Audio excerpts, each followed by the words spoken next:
Япон улсын дуурийн алдарт дуучин Мориа Нака Таннан буюу халуун сэтгэлийн гал хэмээх дуурийн жүжигээ Япон-Монголын харилцааны 45 жилийн ойг тохиолдуулж Монголын үзэгчдэд төлөвлөж байна. Монгол-Японы 45 жилийн ойд тохиолдуулаад өөрийнхөө тоглолтыг тавих болсоод тийм Монголын алдартай дуурийн театр дээр бүр тавих болсонтой их баяртай байна.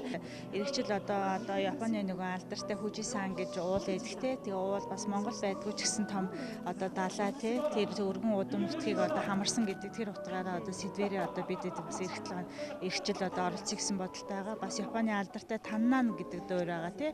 Тэр Таннан гэдэг дуурийг бас манай Монголын үзэгчдэд төлөвлөх боломжтой байгаа гэж бодож байна. Хоёр орны ив найрамдлыг бэлэгдэж дуурийн жүжигийн төгсгөлд Япон улсын дуурийн жүжигчид Монгол улсын төрийн дуудлыг дуулж үзэгчдэд хүндэтгэл үзүүлсэн нь тэдний сэтгэлийг хөдөлгөж байсан юм а.